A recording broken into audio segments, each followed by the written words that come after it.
What's going on, everybody? It's Brian here at Highsnobiety, and we got T-Pain, aka DJ Pain, aka MC Boombox, aka Teddy McGruder, playing some video games. These are all great names. We're gonna be playing Xbox One X, Cuphead. Right now, I don't know if you've heard it yet. Cop it if you haven't. He's got Texting My Ex, his new single out from his new album, Oblivion. So let's go back to the beginning.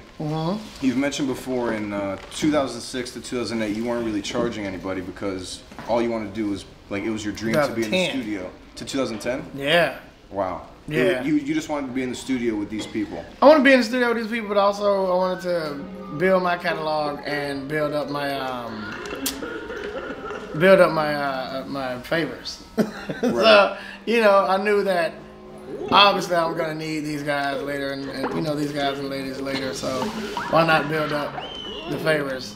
And you know, so my influences involve Busta Rhymes, Eminem, Ludacris, David Banner, CeeLo.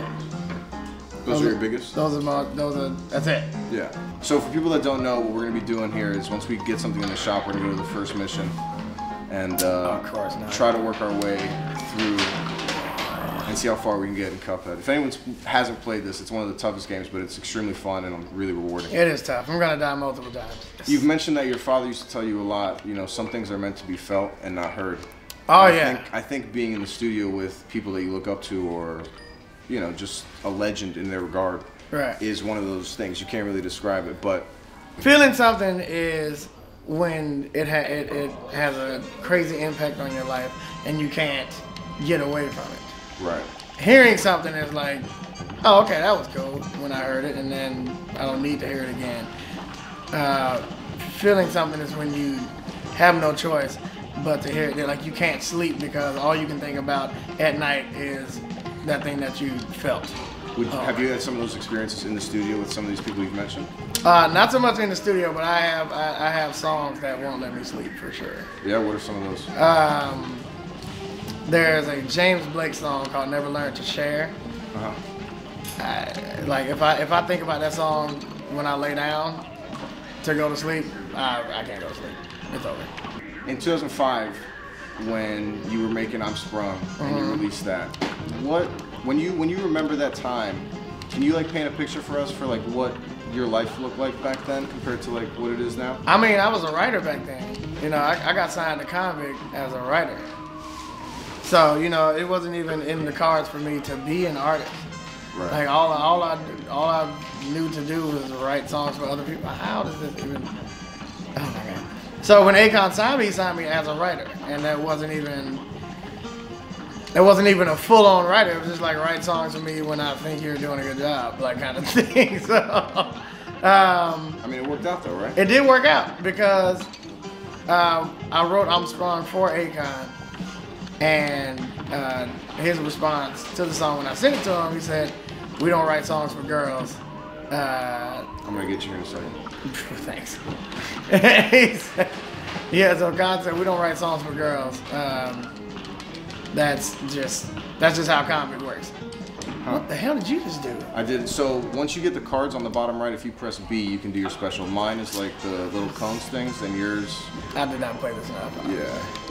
Yours is like a little Kamehameha wave that your guy blasts out. Yay! So, writing for Convict, it was meant to be for Akon? Yeah, "I'm Sprung" was meant to be for Akon. And he thought it was a song that was meant for a female artist. Well, he thought it was corny. No, he's saying we don't write songs like for like talking to females. Gotcha. And like, how to go from that to being the hit record that everybody knows? Because the second that he said that, I was like, okay, I'm gonna go play this at the club tonight. Why not, right? Right, because I mean, if you don't want it, obviously I'm gonna go play this at the club like tonight. So. Does that happen with a lot of the records that? No. That's just like. That was literally, for me, that's the only time that's ever happened. Now, later in 2005, you released "I'm in Love with a Stripper." What was the process on that like? Similar? Was it everyone loved it right away? Oh yeah, everybody loved the record right away. I didn't think they would because I made the record as a joke. Yeah. What was like the joke, essentially? Well, I had my homeboy Jay Lyric with me on the road. I had Jay Lyric and Tay Dozen with me, and Jay Lyric at the time, this is 2005, 6. Jay Lyric had never been to a strip club before. Of course, it's too high. Never been to a strip club before? He had never been to a strip club before, and we took him, obviously, because I had been. And once or twice? Once or twice. I was not old enough to go, but that's what happens. It's Florida. What are you gonna do? Right. No, but when we took Jay Lyric in there, he immediately fell in love, and it was way too fast, and we made fun of him for a good amount of time. That's funny. So it was like an inside joke that turned into one of the biggest songs in the world. Right. Absolutely. That's exactly what it was. That's amazing. And it was just too much. It was just like, Jay, what are you talking about? Like, what? Jay, you serious? Nice. Now we can get to this next level. Jeez. Good God. Yeah. I didn't even help with that. That was an ordeal. Oh my God. Now, some of your tracks, what are some of the tracks that have taken you the longest to complete? And like, what is that timeline like? And then what are some of the shortest? There's a track on my new album, Oblivion, called May I. Uh-huh. That took me forever to finish. What's forever, like a month? I mean, that took like, it was about 3 weeks. Wow. Something like, oh my God, I didn't get to it. No, it's all good. Good God. You want to try out Wolfenstein for a bit? Yeah, let's try Wolfenstein for a second. They don't dart at you so fast. Now, you said that track took you 3 weeks. In terms of some of the quickest tracks, I mean, you complete some in like under an hour sometimes over? Or no? Is there ever anything that's like that? All I do is win. It took me 20 minutes. Yeah? Yeah. Wow. And you won with that, right? You're right. And what's his face? Khaled came to my house and literally was showing me beats. I picked the beat, and he went and took a shit. And when he came back, the song was done. That was the best shit he ever took. That was the best shit he ever took. Quite long though. 20 minutes is a long time. That's true. That's true.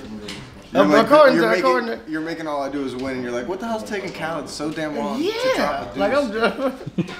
According to like vegans and shit, it's only supposed to take you like 30 seconds and shit. In terms of the amount of time that you put into some of these tracks, at the end of the day, once you're reaping the financial benefits from them, do you ever think like, man, I put X amount of time into that one, and I made this one? I always tell people I want my music to take more time than it does. Cause anytime I make a song and then I hear it over and over again, I'm always like, shit, I could have said this right there. Yeah. Like, fuck, that would have been a better line if I would have said this instead of that.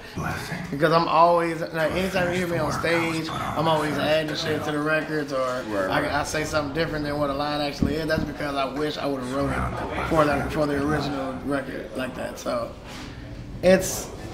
Are you a fan of how some artists like can go back now and like alter tracks like after release? Like I think Kanye did a few tracks on Pablo where he... I'm not a fan of that. Nah, right. Once it's out, it's out. Like, don't give... Because now I feel like he gave me a half-ass version. Like, I feel like he didn't give me... It's like a game that's like bundling the DLC as DLC when it should be in the first game. Right. Yeah, you're EA and the music industry. Yeah, EA. You're sending out unfinished things. Don't give me a track that even ain't even finished. Don't give me that. But somebody from Nintendo said it, and somebody from Namco said it. Said a rushed game is a bad game. A delayed game is eventually good. Like that's, you know what I'm saying? Yeah. Like that's true. And that sticks with me through everything. Like you can't rush something out and just hope to God people know what it takes. Like normal people that play games, we're not developers. We don't know what it took. I don't give a fuck. If I see a glitch in the game, it's a glitch in the game. I don't give a fuck how many times you had the rotoscope. I don't give a fuck how many times you had the motion capture. It don't make no difference to me. But you got it good enough to where you know that was the best version of what you were doing. I'm not worried about your deadlines. I'm not worried about your release dates. Don't give me that bullshit. Right. It's the goddamn internet. You can release anything at any time you want to. Wait. That's it. And that also comes into play with like music releases, obviously. That's what I'm saying. And just saying all that to say, right.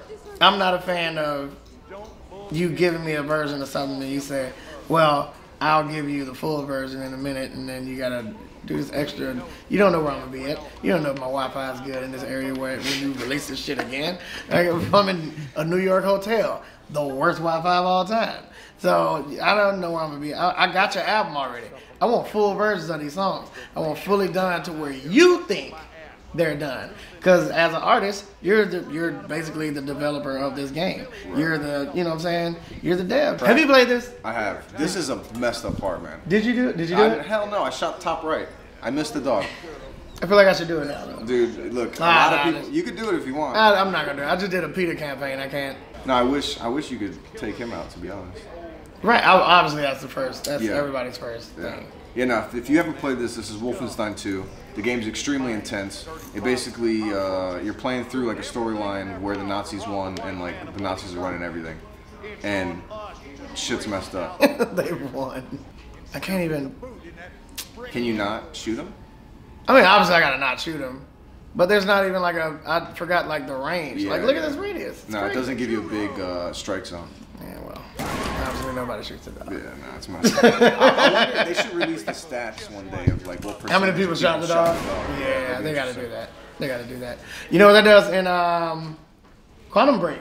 Yeah. When you make a decision in Quantum Break, it says how many people picked your joint and that's how many people didn't. For all the tracks that you've released, dating back over 10 years now, which tracks have been like the most lucrative at the end of the day, whether it's like publishing or performing them or whatever? Man, I mean obviously the hits, the number ones. Of those, which one is there one that stands out or not really? Low. Low with Flo Rida. Yeah, for sure. Cashes those checks. That was the first one that went diamond. Then after that is Blame It, and then Good Life. I got the Grammys for Blame It, Good Life, so you know they obviously were lucrative for more than me. Right. It's true. Speaking on the Grammys, you've mentioned that of all the hate that you've received, once you won the Grammys, they always outweighed all the hate and like any negative. Did you anticipate that? Like, were Grammys always like the goal, or was it something that was just like a bonus and a cherry on top? Kind of, a little bit. But then it came to a point where people forgot. And that was the weirdest thing ever. Like, if the Grammys are on, and I make any comment about the Grammys, I see hundreds and hundreds of tweets that say, "Oh, you'll never get a Grammy and you just mad." And I'm like, well, I have 4. What? You're big on Reddit. They died. What? As a lot of people know, if you don't know, Reddit is essentially the front page of the internet. It is the front page of the internet. Everything, trust me. And I just want to say, anybody that's sending me something from the internet, I saw it like a while ago. Bold words, but hey. Subscribe to like probably. This is how you. What are your 30 subs? Yeah. What are your most popular subs that you frequent? Shitty car mods. Awesome car mods. I had to unsubscribe from atheism. They get a little intense. They do post. They jump on anything that they can put into their umbrella. You know what's crazy? Oh my god. I tried to stomach space diggers for a while. Oh yeah. Couldn't do it. 2 days. Yeah. 2 days of space digger. I had to unsubscribe. Speaking of Reddit, for people that don't know, there's a artist by the name of Glasses, Glassys, and he is a very talented individual. And he basically super talented. Yeah, I mean you could tell the story. So what happened? He put out something on Reddit that you came across of. Right? Yeah. He put a video of him playing 3 keyboards at the same time. And that was probably the most amazing thing I've ever seen in my life.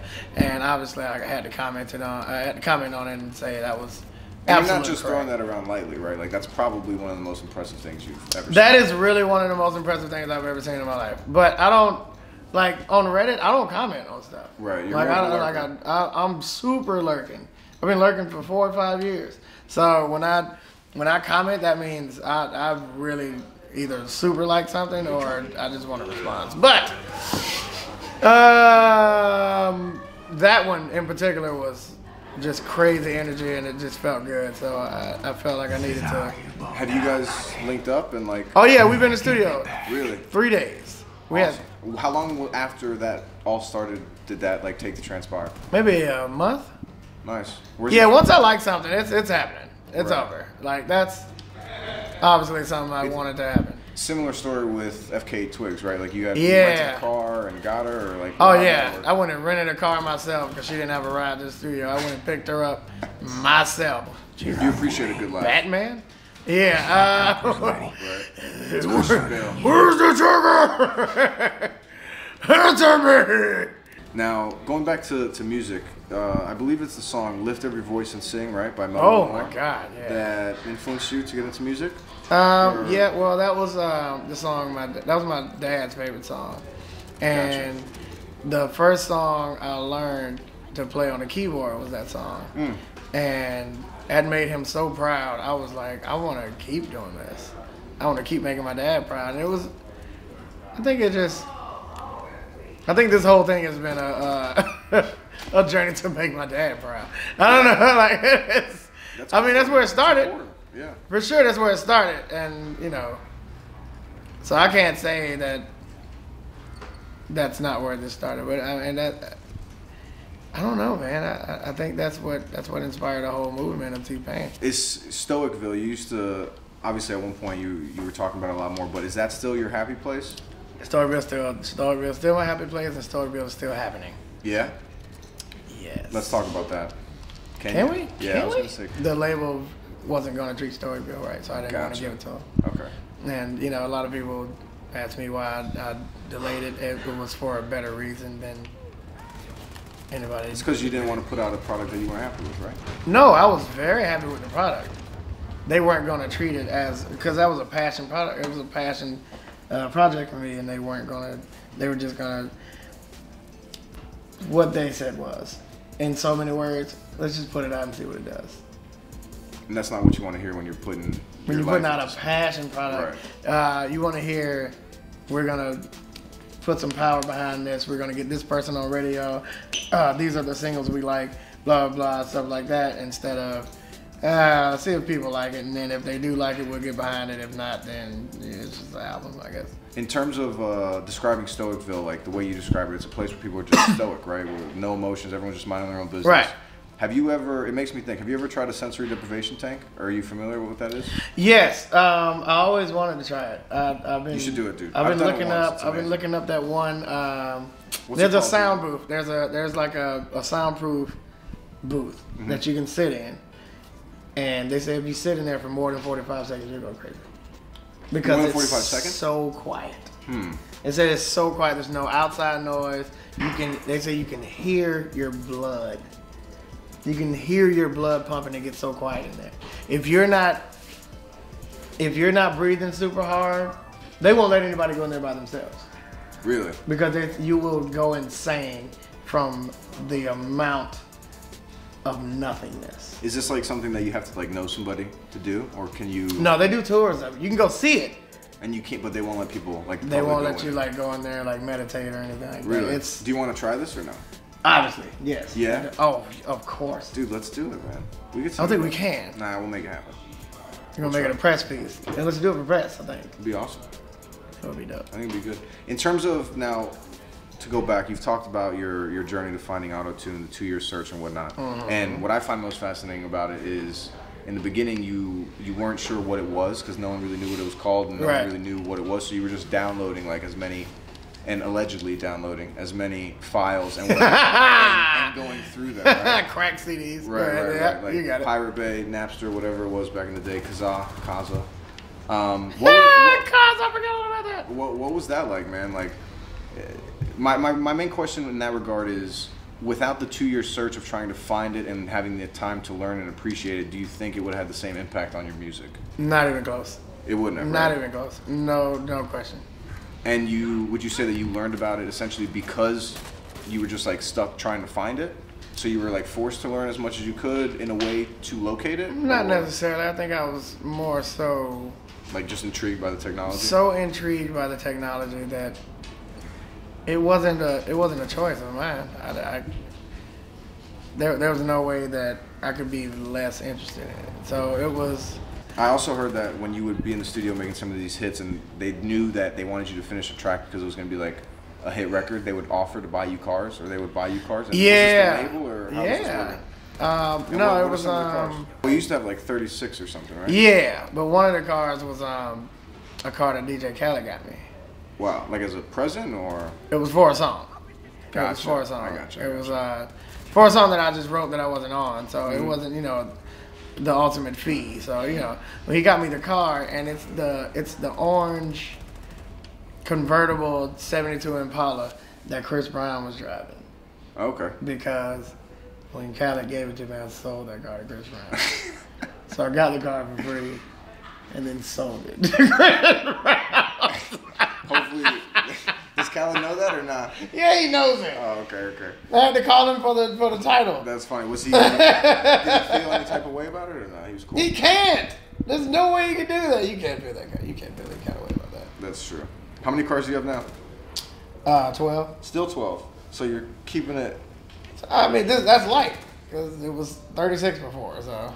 Yo, thanks for hanging out. We spent a hell of a lot of time here. I did because there was games involved. Games involved. Not because of anybody. No, I'm joking. Make sure you cop Texting My Ex. Make sure you cop Oblivion. Tune in next time. We'll have more people here. T-Pain, you're the best, dude. Thanks for coming through, man. It was great. Make sure you cop the album. Everybody, have a great night. See ya. Thank you. Boobs.